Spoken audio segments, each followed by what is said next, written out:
पिता आणि पुत्र आणि पवित्र आत्मा यांच्या नावे. आमेन. हालेलुया, हालेलुया. हालेलुया, हालेलुया. ख्रिस्तामध्ये उपस्थित प्रिय बंधू आणि भगिनींनो, पुन्हा एकदा आपणा सर्वांचे स्वागत आहे. आणि ख्रिसमसच्या तयारीमध्ये आहोत. ख्रिसमसची तयारी करत आहोत, नाताळाची तयारी. आणि ह्या नाताळाची तयारी, ख्रिसमसची तयारी देव बापाने सुद्धा केली.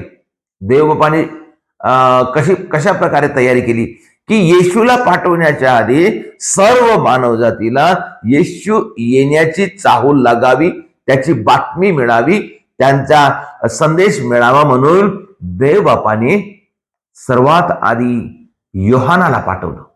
आणि योहानाला पाठवताना हे ज्याप्रमाणे येशूच्या येण्याची भविष्यवाणी आम्ही यशया ग्रंथामध्ये वाचतो, त्याचप्रमाणे आम्ही योहानाच्या आगमनाची सुद्धा देवबापाने घोषणा केली होती.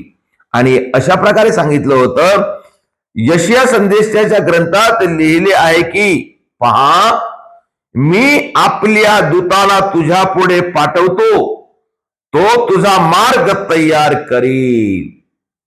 मी आपल्या दूताला तुझ्या समोर पाठवतो, म्हणजे येशूच्या समोर, आणि तो तुझा मार्ग तयार करील, तुझ्या नावाची ओळखी करून देईल. आणि तेव्हा मग योहान जन्मला. ख्रिसमसच्या पहिलं योहान जन्मला, योहान वाढू लागला.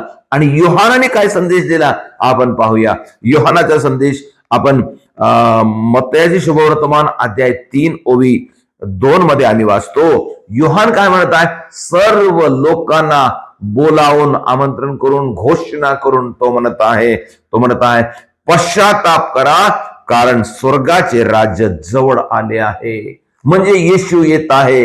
येशू हे स्वर्गाचे राज्य आहे. तो स्वर्गाचे राज्य घेऊन येत आहे. स्वर्गाच्या राज्याची आम्हाला घोषणा करण्यासाठी आमच्यामध्ये तो येत आहे. स्वर्गाच्या राज्याची ओळख करून देण्यासाठी येत आहे. तर मग काय करा, पश्चाताप करा. प्रियजनो, आम्ही सर्व लोक ख्रिसमसच्या तयारीमध्ये लागलेले आहोत. कोणत्या तयारीमध्ये? गाणे म्हणायला, नाचायला, करोल म्हणायला, केक बनवायला, घर सजवायला आणि सर्व काही सजवायला आपण तयार झालेला आहोत. आणि तयारीमध्ये लागलेला आहोत. पुष्कळ लोक उपवास करतात, पुष्कळ लोक मांस मच्छी खाणं सोडून दिलेले आहे आणि तयारीमध्ये. अशा प्रकारे ते सर्व अगदी बरोबरच आहे प्रिय बंधू आणि भगिनींनो, ते केलंच पाहिजे. आणि त्याच्यासह सर्वात महत्वाची गोष्ट, आमचे अंतःकरण शुद्ध करूया. पश्चाताप करा, कारण स्वर्गाचे राज्य जवळ आलेले आहे. आपण प्रिय बंधू आणि भगिनींनो, आपण स्वर्गाच्या राज्यासाठी आपण स्वतःला तयार करूया. येशूच्या जन्मासाठी तयार करूया. आपण कोणा दुसऱ्यासाठी नाही. तर आम्हाला काय करणे आहे? पश्चाताप करणे आहे. प्रियजनो, पुष्कळ लोक मनामध्ये पाप ठेवून ख्रिसमस करतात. ते बरोबर नाही, योग्य नाही आहे. पुष्कळ लोक एक दुसऱ्याचा संबंध ठीक न करता, म्हणजे कोणी कोणाशी बोलत नाही आहे, कोणा झगडा आहे, कोणा क्षमा केलेली नाही, अशा परिस्थितीमध्ये ख्रिसमस करणे योग्य नाही आहे. कारण येशूचा संदेश आम्हाला सांगत आहे पश्चाताप करा, आणि तेव्हाच आपण येशूला स्वीकार करूया. आणि आम्ही वाईटामध्ये आहोत, अशुद्ध आहोत, अपवित्र कार्य करतो. आमच्या मनाने अपवित्रता आम्ही प्रकट करतो. आमच्या मनामध्ये अपवित्रता भरलेली आहे, गंदगी भरलेली आहे. आम्ही वाईट विचार करतो, वाईट व्यसन करतो, वाईट वासना करतो. आम्ही वाईट संबंधामध्ये आहोत, गलत रिश्त्यामध्ये आहोत.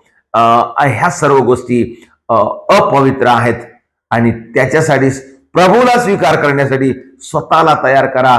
म्हणून हे तयारी करण्यासाठी देव पित्याने, देव बापाने आपल्या योहानाला पाठवला आणि दूताला पाठवला आणि आमची तयारी करत आहे. प्रियजनो, आपण तयारी करूया. आपण तयारी करूया, अशी तयारी करूया की आम्हाला खरोखर स्वर्गराज्याची ओढ लागलेली आहे. आम्हाला स्वर्गराज्याविषयी आम्हाला ओळखणे आहे. आम्ही स्वर्गामध्ये गेलं पाहिजे. आणि म्हणून आपण स्वतःला तयार करूया, पश्चाताप करूया. जे काही आमच्या जीवनामध्ये वाईट आहे ते आपण सोडून देऊया. जे काही आपण गलत मार्गाने जात आहोत ते सोडून देऊया. काही झालं तरी, आम्हाला कोणतेही संकट आलं तरी, कोणत्याही अडचणी आलं तरी, आपण वाईटाला स्पर्श करू नये. आपण आमच्या मनामध्ये वाईटाची विचार येऊ नये.